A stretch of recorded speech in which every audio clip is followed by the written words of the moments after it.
오늘 우리에게 주시는 하나님의 말씀 봉독해 올립니다. 마가복음 10장 23절에서 30절까지 있는 말씀 제가 봉독해 올립니다.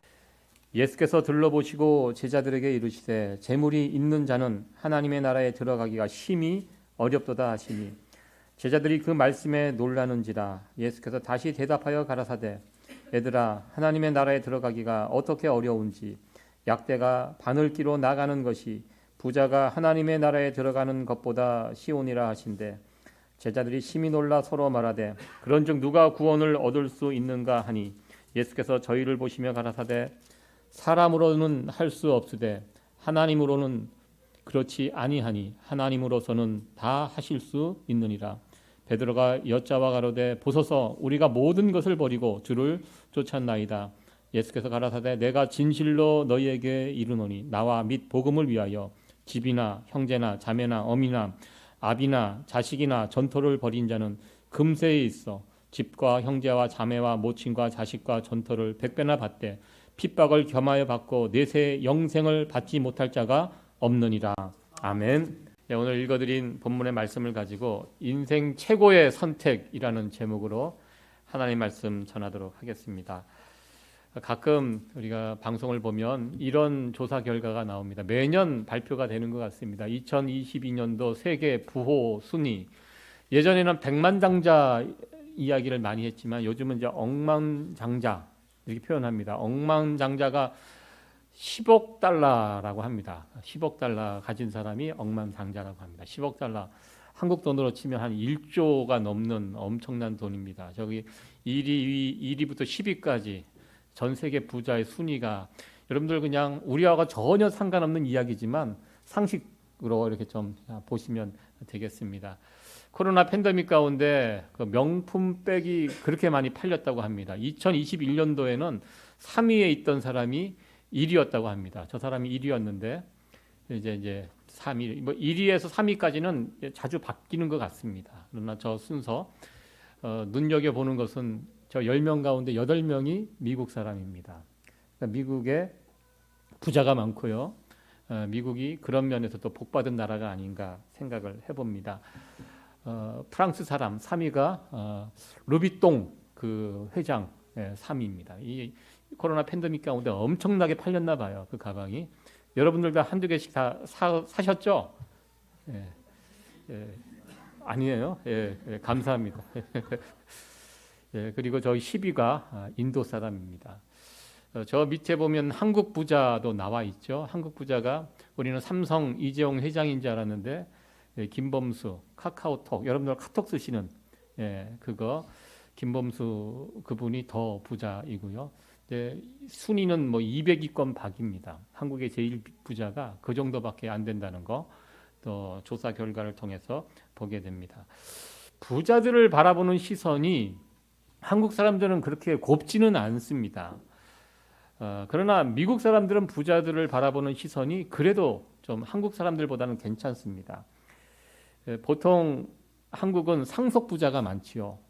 아버지, 할아버지가 부자였기 때문에 대대로 물려받은 그런 부자, 상속 부자가 많은데 건강한 사회가 어떤 사회인가? 상속 부자보다는 뭐라 그럴까요? 자기가 열심히 노력해서 부를 쌓아가는 자수성가형 부자가 많은 나라가 이것이 아주 건전하고 좋은 나라라고 이야기합니다. 그런 면에서 미국이 자수성가형 부자들이 미국에는 많이 있습니다. 그렇게 부자가 되어서 또 사회 기부도 많이 하고 또 그런 부자들이 있기 때문에 그래서 미국에서는 부자들에 대한 인식과 시선이 그렇게 부정적이지는 않는 것 같습니다.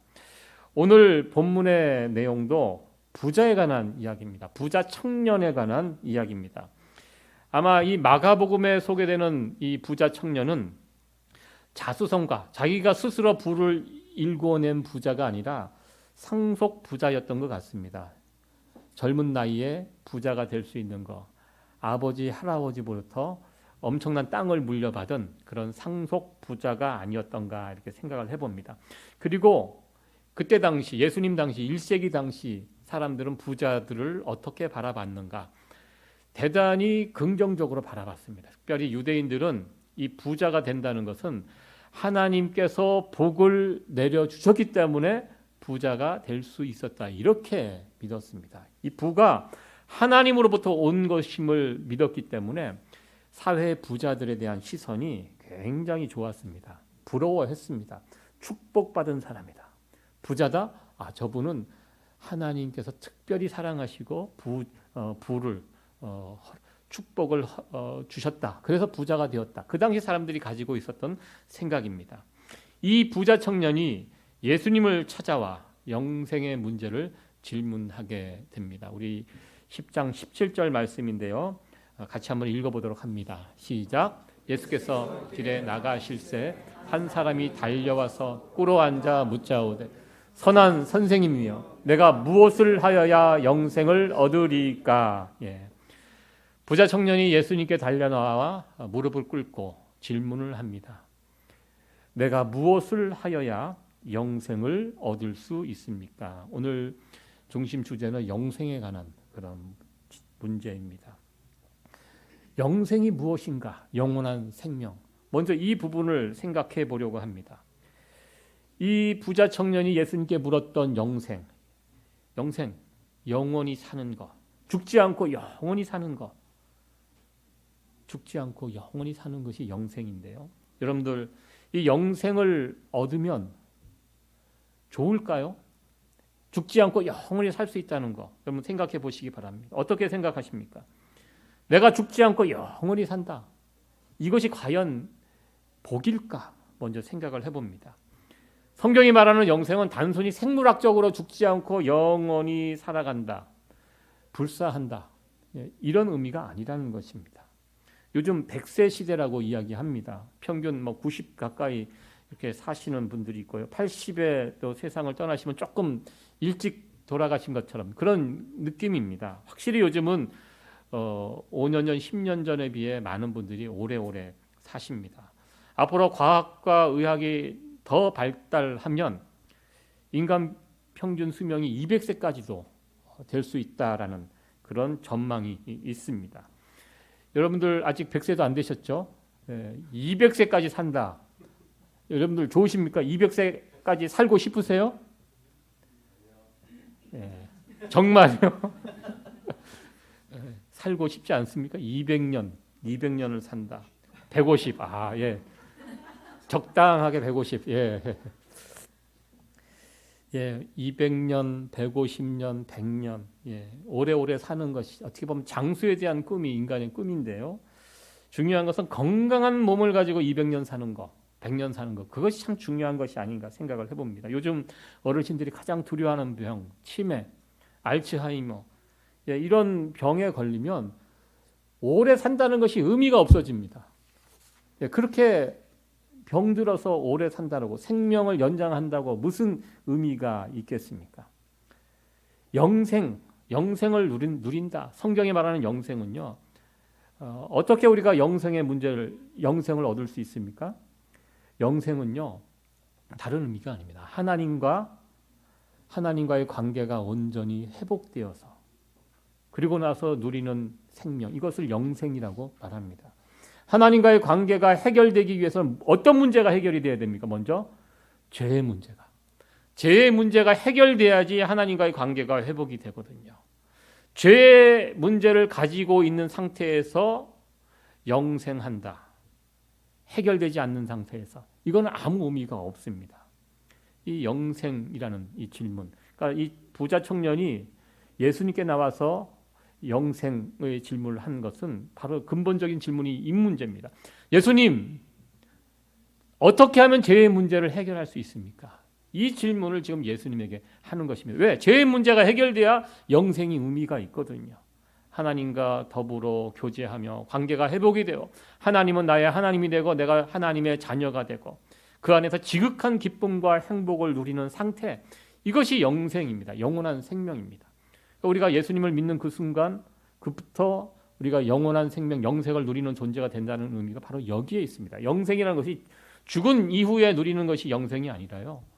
영생, 예수님을 믿는 그 순간부터 죄의 문제가 해결이 되고 하나님과의 관계가 회복이 된 상태에서 누리는 상태, 이것이 영생의 상태입니다. 지금 이 젊은 청년이 예수님께 물어본 것이 어떻게 하면 영생을 누릴 수 있습니까? 어떻게 하면 이 죄의 문제를 해결할 수 있습니까? 이 질문을 한 것입니다. 이 질문에 예수님께서는 이어서 율법의 문제를 다루게 됩니다. 여기 보면 10장 21절에 어떻게 하면 영생을 이룰 수 있을지 예수님께서 말씀을 주셨는데요. 10장 21절 말씀 같이 한번 읽어보도록 합니다. 시작. 예수께서 그를 보시고 사랑하사 가라사대 내게 오히려 한 가지 부족한 것이 있으니 가서 내 있는 것을 다 팔아 가난한 자들을 주라. 그리하면 하늘에 보화가 있으리라. 그리고 와서 나를 쫓으라 하시니 아멘. 예수님께서 여기에서 이제 답을 알려주시는데요. 먼저 율법의 문제를 예수님께서 말씀을 하셨습니다. 십계명에 관한 이야기입니다. 5번째 부모를 공경하라부터 10번째 계명을 너 이거 다 지켰는가? 그러니까 부자 청년이 다 지켰다고 이야기합니다. 예수님께서 이미 알고 계셨어요. 왜 부자 청년이 나에게 와서 이런 질문을 하는지, 영생을 구하는지. 그 당시 사람들은요, 율법을 잘 지키면 죄의 문제가 해결되는지 알고 있었습니다. 그들의 가르침대로 부자 청년은 열심히 율법을 지켰습니다. 하나도 빠짐없이 다 지켰습니다. 그런데 율법을 다 지켰다고 생각을 하지만 죄의 문제가 해결이 되지 않는다는 것을 부자 청년이 알고 있었습니다. 그래서 예수님께 나와서 이 질문을 한 것입니다. 예수님, 어떻게 하면 영생을 얻을 수 있습니까? 예수님, 어떻게 하면 죄의 문제를 해결할 수 있습니까? 이렇게 묻자 예수님께서 무슨 의미로 질문을 하시는지 예수님께서 아시고 율법의 문제를 먼저 점검을 해 주셨습니다. 너 율법 다 지켰지? 네, 율법을 지켜갖고는 죄의 문제가 해결되지 않아. 그래서 영생을 이루기 위해서 주신 답은 제일 마지막에 제가 빨간 글씨로 표시해놨습니다. 나를 쫓는 것, 예수님을 쫓는 것. 예수님을 쫓아갈 때 영생을 이룰 수 있다. 죄의 문제를 해결받을 수 있다. 지금 이 말씀 어떻게 보면 정답을 바로 말씀을 해 주셨습니다. 요한복음 17장 3절에 있는 말씀입니다. 같이 한번 읽어봅니다. 시작. 영생은 곧 유일하신 참 하나님과 그의 보내신 자 예수 그리스도를 아는 것이라. 아멘. 예수님께서 거듭 말씀하십니다. 어떻게 영생에 이르는가? 어떻게 우리가 죄의 문제를 해결하는가? 정답은 예수 그리스도입니다. 예수님을 따르는 것, 예수님을 아는 것, 예수님을 믿는 것, 예수님을 쫓는 것. 이걸 통해서 죄의 문제가 해결이 되고 우리가 영생을 얻을 수 있다.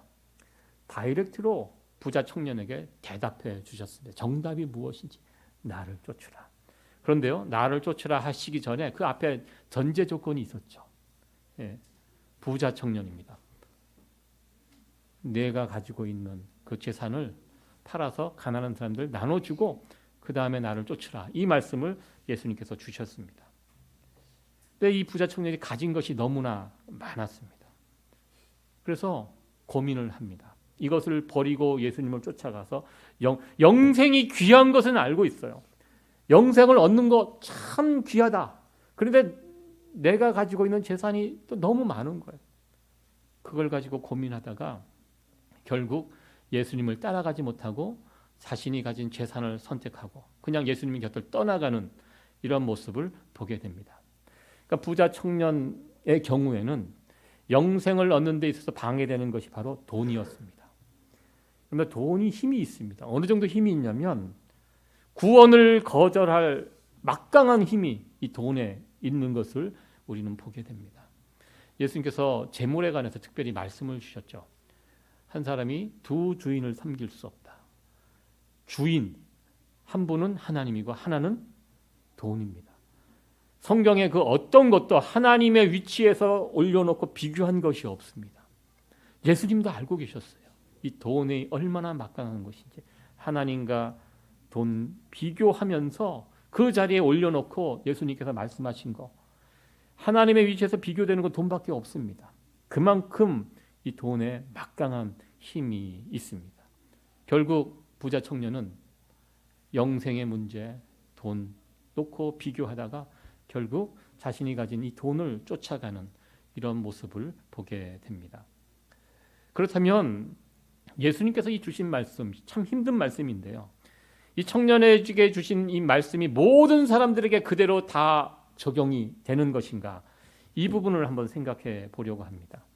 너 있는 거 다 팔아서 가난한 자들 다 나눠주고 그리고 나를 쫓아라. 이것이 모든 사람들에게 적용되는 하나님의 말씀일까요? 그것은 또한 아닙니다. 오늘 이 본문에 나온 부자 청년에게만 해당되는 그런 말씀이라고 생각을 해보았습니다. 과거에는 이 말씀을 그대로 적용하면서 살아갔던 사람들도 있었습니다. 혹시 여러분들 가운데 맨발의 그 전도자 최춘선 할아버지 그 이야기 알고 계십니까? 한 10년 전인가요? 거의 20년 전에 어느 방송국 PD가 우연히 이분을, 저도 대학 다닐 때요, 지하철 타고 다니면서 이 할아버지를 여러 번 봤습니다. 그때는 이제 옷차림도 굉장히 남루하고요, 앞뒤로 예수천당 불신지옥하고 그 사람들에게 막 예수 막 전하는데요, 좀 뭐라 그럴까요? 좀 정신이 조금 이상한 그런 할아버지로 저는 그때 알았습니다. 아, 좀 할아버지 이상하다. 그리고 좀 피해 다니고, 아, 왜 저런 식으로 예수님을 전할까? 저 속상하기도 하고. 근데 그분이 맨발로 다니거든요, 한겨울에도.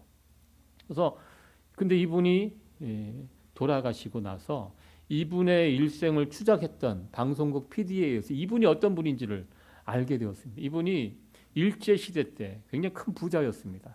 일본에 가서 유학을 할 정도로, 일본에 가서 일본의 최고 대학에 가서 유학을 하셨는데 그곳에서 우찌무라 간조 기독교인을 만났습니다. 거기서 감동을 받고 회심을 하고 예수 믿는 사람이 되고 목사가 되어서 와서 그 하나님이 예수님께서 주신 이 말씀을 그대로 실천했습니다. 이분이 그때 당시 김포 지역의 엄청난 땅 부자였습니다. 부모님으로부터 물려받은 땅이, 이분 이야기로는 버스를 타고 가면 자기 땅이 안 보일 정도로 여기서 저기까지 김포 지역에 엄청난 땅이 있었는데요.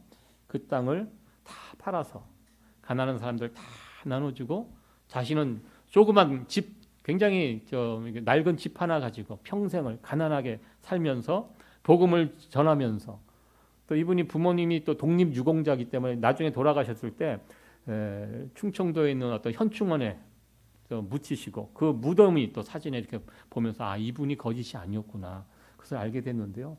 정말 이분은 이 말씀에 도전을 받아서 자신이 가지고 있는 모든 재산을 팔아서 그리고 정리하고 가난한 자를 주고 그리고 예수님을 쫓으면서 평생을 살았던 이분, 그런 분도 계신 것을 보게 됩니다. 그러니까 예수님께서 이 주신 말씀은요, 모든 사람들이 이렇게 살라고 주신 말씀이 아닙니다. 이 말씀에 해당되는 사람들이 있습니다. 저와 여러분들은 이 말씀에 받았을 때 아, 내 재산을, 만약에 저는 예수님께서 저보고 와서 네 모든 재산을 팔아서 가난한 사람 나눠주라 그러면 저 같으면 어떨 것 같아요? 저는 합니다. 왜? 가진 재산이 없어요, 별로. 예, 은행 통장 뒤져봐도 뭐 이거 얼마나 됐겠습니까? 돈 만물도 안 되는. 예, 그 돈 당연히 저 같으면 하죠. 예, 저에게는 이 말씀이 부담이 안 됩니다. 여러분들 부담 되십니까, 이 말씀이? 저희 교회에서 이 말씀이 부담되실 분은 거의 없는 것 같아요. 없어요. 저 모르게 뭐 또 숨겨놓으신 분들이 있는지 모르겠지만, 예, 웬만한 사람들은 이 말씀 부담 안 됩니다. 나중에 보면 베드로가 막 자랑하잖아요. 예수님, 저는 다 버렸습니다. 저는 예수님 말씀하신 저 부자 청년은 못 버렸지만 저는 다 버리고 예수님 쫓았습니다. 자랑 삼아 이야기합니다. 베드로가 그렇게 할 수 있었던 이유가 무엇입니까? 베드로 저와 같이 돈 없는 사람입니다. 그러니까 이 부담이 없어요. 그러니까 예수님께서 콜링했을 때 그냥 내려놓고 예수님을 쫓아가는, 예, 베드로 그런 사람이었습니다. 돈이 너무 많으면요, 가진 재산이 너무 많으면 그거 포기하는 거 쉽지 않다고 저는 생각해 보았습니다.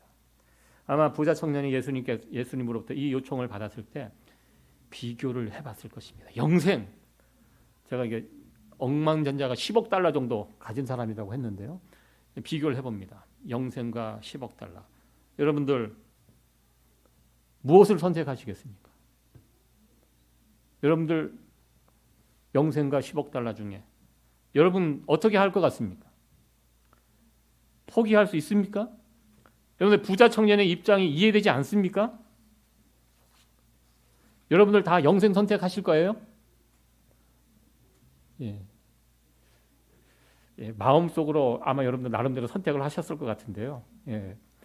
예. 영생 10억 달러 이거 쉽지 않은 선택입니다. 우리가 부자 청년을 그렇게 비난할 수 없다는 이야기입니다. 우리가 그냥 말로는 그래도 영생입니다. 나의 선택은 영생입니다. 이렇게 하겠지만 막상 그 앞에 가서 10억 달러만 아니라 100만 달러만 놓고도 여러분들 이게 쉬운 결정일까요? 아닙니다. 예, 이거 쉽지 않은 결정이라는 것입니다. 그렇다면 왜 우리가 이것을 쉽게 결정하지 못할까?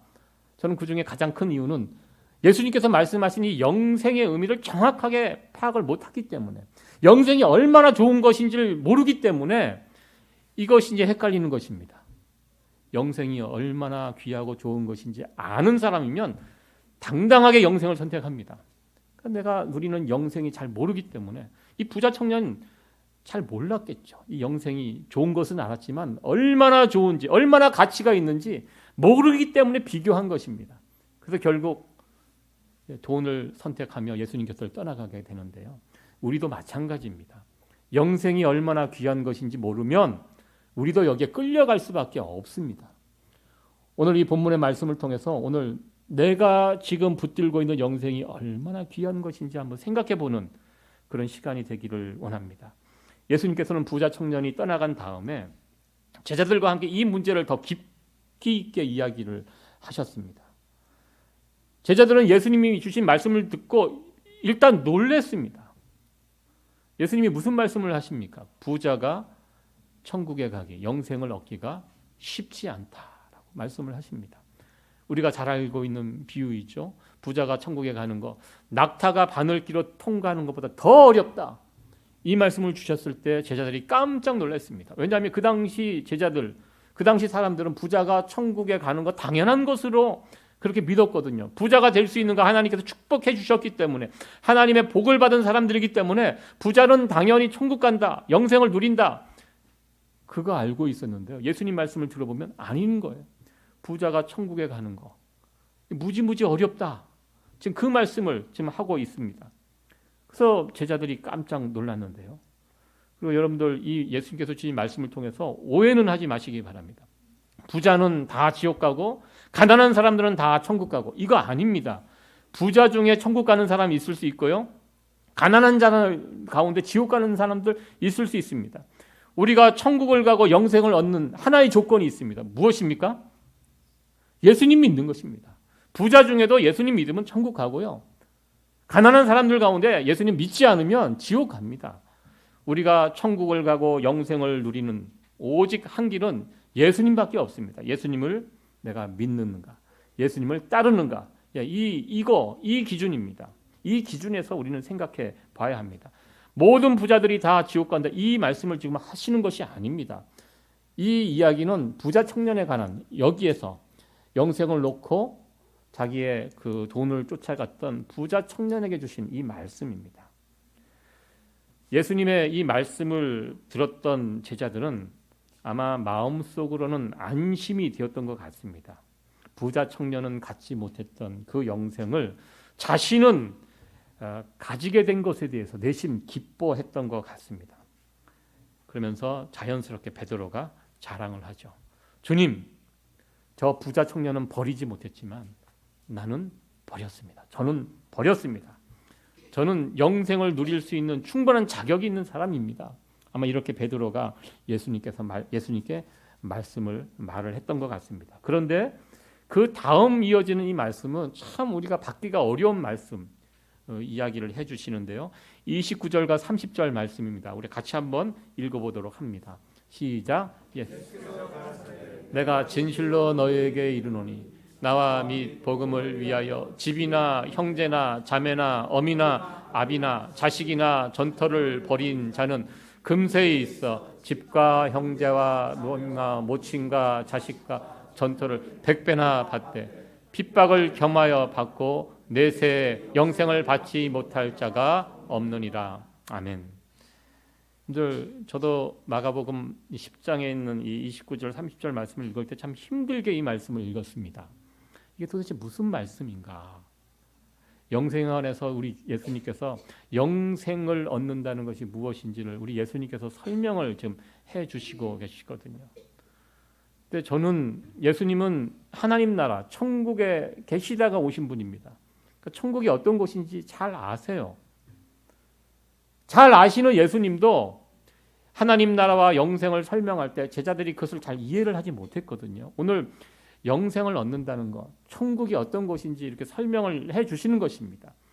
저 또한 예수님의 말씀을 받고 우리 성도들에게 영생을 얻는다는 것, 천국이 어떤 곳인가를 설명해야 돼요. 왜냐하면 저도 경험이 없으니까. 저도 천국이 어떤 곳인지 직접 아직 가지 못했기 때문에 이곳이 어떤 곳인지 설명해 드린다는 것이 참 쉽지 않습니다. 예수님께서는 29절 30절 말씀을 통해서 예수님을 따른다는 것이, 영생을 누린다는 것이 얼마나 귀한 것인지, 다른 무엇보다 예수님을 선택한 것이 얼마나 복된 것인지를 말씀하시기 위해서 29절 30절 말씀을 이렇게 말씀을 해주신 것입니다. 너희들 영생을 선택했는데 이 세상 그 어떤 것보다 영생을 선택해. 너희들 잘 선택한 것이다. 너희들 수지 맞은 것이야. 너희들 잘했어. 저 부자 청년은 그거 못했지만 너희들 그래 영생을 선택했다고 하는데 잘한 것이다. 이게 얼마나 복된 것인지 이 부분을 우리 주님께서 이 말씀을 드렸습니다. 제가 조금 전에 10억 달러와 영생 이 둘 중에 어느 것을 선택하겠습니까? 질문을 드렸습니다. 그러니까 영생의 가치를 모르면 10억 달러를 선택할 수밖에 없겠죠. 그래서 우리도 부자 청년과 같은 그런 마음이 생겨날 수밖에 없습니다. 영생에 대한 확신이 없다면 영생 어떤 것입니까? 영생이 무엇입니까? 하나님과 함께 사는 것이고요. 제가 아무리 좋은 곳이라고 설명을 해도 여러분들 충분히 제가 이해시킬 어떤 자신은 없습니다. 29절에 보는 그런 말씀이 나옵니다. 진실로 너희에게 이루는, 예수께서 가라사대 내가 진실로 너희에게 이루는, 예수님께서 말씀을 하시다가 정말 중요한 말씀이 나오면 진실로 너희에게 이루는 이런 표현을 쓰십니다. 제자들에게 너희들 정신 차리고 잘 들어가라. 그리고 말씀을 주십니다. 나와 및 복음, 예수님을 위하여, 복음을 위하여 집이나 형제나 자매나 어미나 아비나 자식이나 전토를 벌인 자, 예수님을 믿기 위해서, 영생을 선택하기 위해서 극단적인 상황입니다. 집이나 형제나 자매나 이게 통틀어서 보면 참 우리에게는 이 세상에서 가장 소중한 것들 아닙니까? 형제, 자매, 부모, 자식, 가족 관계. 우리가 이 땅에서 살면서 제일 소중한 관계가 무엇입니까? 가족 관계 아닙니까? 내 부모님, 내 자식들, 내 형제들. 이거보다 더 소중한 관계가 어디 있습니까? 그리고 집과 전토, 부동산. 여러분들 우리가 살고 있는 내 집, 내 땅, 내가 평생 일구어서 만들어 놓은 내 집. 이거보다 더 소중한 게 어디 있겠습니까? 우리가 이 땅에 살면서 가장 소중한 것을 지금 나열한 것입니다. 가족들, 그리고 부동산. 이거 소중한데요. 내가 예수님을 위해서 이것을 버렸을 때 어떠한 것들을 받을 수 있는가? 그 다음 넘어가면 30절에 100배나 받는다고. 내가 이 땅에서 포기한 것의 100배. 여기서 100배라는 것이 그런 의미는 아닙니다. 어머니를 100배 받는다. 엄마가 100명 생기는 거 아닙니다. 내가 전에는 100평에 살았는데 100평에 100배가 몇 평인가요? 10,000평인가요? 그렇게 천국 가면 그 10,000평에서 살고 이런 의미가 아니라요. 이 100배를 누린다. 이것은 유대 문학적인 표현입니다. 풍성하게, 지극히 풍성하게 받게 된다. 이런 말씀입니다. 이건 극단적인 모습입니다. 우리가 예수님을 믿어야 되는, 따르는 가운데 가족들을 저버릴 수가 있습니다. 어려운 상황 가운데. 과거에는 그런 경우가 많죠. 예수님을 믿기 위해서 가족들로부터 버림을 당하는 경우 있습니다. 그거 무서워서 예수님을 버리지 못하고 가족들을 쫓아가는 그런 경우도 있지만, 그러나 그런 가운데 내가 예수님을 믿기 위해서 가족들과 등을 지는 그런 경우도 있을 수 있습니다. 아주 극단적인 경우입니다. 그럴 때 예수님께서 주신 말씀 이곳에서는 가족을 잃었지만 저곳에서는 100배나 가족, 아주 풍성한 가족을 저곳에서는 누릴 수 있다. 이 말씀을 하십니다. 참 이 말씀을 이해하기가 쉽지 않은데요. 이렇게 예를 들어봤습니다. 구약 성경에 보면 룻 이야기가 있습니다. 룻이 자기 남편이 죽고 가정이 망가졌을 때 시어머니가 고향으로 가족들로 돌려보냅니다. 처음에. 그럴 때 룻이 자기 가족에게 돌아가지 않고 시어머니를 따라서 이스라엘로 들어옵니다. 자기 가족으로 돌아가는 게 맞는데요. 그것을 돌아가지 않고 시어머니를 선택하고 시어머니의 민족, 이스라엘 민족을 선택해서 들어옵니다. 가족을 버리고 베들레헴으로 돌아왔는데요. 그곳에서 새로운 가족이 생겼습니다. 보아스를 만나고 그리고 다윗의 조상이 됩니다. 풍성하고 온전한 가족이 무엇인가? 저는 이 룻의 이야기를 통해서 우리가 짐작할 수 있습니다. 여러분들, 이 땅에서 우리가 일구는 가족들, 내가 만들어 놓은 집과 땅, 우리에게 너무나 소중한 것들입니다. 우리에게 전부라고 할 수 있습니다. 가족들 때문에 내가 힘들게 참고 견디고 버티고 집을 유지하고 그리고 집안에서 가족들과 행복을 누리며 살아갑니다. 집을 이렇게 가끔 사서 입주 감사 예배를 드리는 분들 가면 참 기뻐요. 이민생활 가운데 집을 하나 이렇게 장만해서 하나님께 예배 드릴 수 있다는 거 참 기쁜데요. 또한 우리가 예배 끝나고 같이 부를 찬양이 있지만 이런 찬양도 있죠. 제 많은 이 세상 내 집 아니네.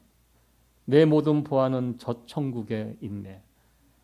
이 찬양을 우리가 또 부릅니다. 그러면서 정말 그럴까 의심도 품게 됩니다. 예수님께서는 지금 이 말씀을 하시는 것입니다. 영생은 참으로 귀한 것이다. 너희들 이 세상에서 소중하다고 여기는 그런 것들이 있는데 가족, 너희 집, 땅, 천국에서 누리는 영생은 이 땅의 귀한 것들보다 100배 더 좋은 것이 천국이고 영생이다. 지금 예수님께서 이 말씀을 하시는 것입니다. 여러분들, 우리가 이 땅에서 누리는 가족들과 이렇게 지내면 여러분 행복하시죠? 여러분들 행복만 하십니까? 가족들하고 이 땅에서 지내실 때? 가족들 좋은 것도 있지만 양날의 칼인 거예요. 가족들 때문에 행복하지만 가족들 때문에 또 힘들어하시는 분들도 많이 있습니다. 집도 마찬가지예요. 열심히 일궈서 집을 사서 너무 기뻤는데 한 달 정도 살다 보면 또 다른 집들이 보이죠. 더 크고 좋은 집들. 이 세상에 있는 것들이 그렇다는 것입니다.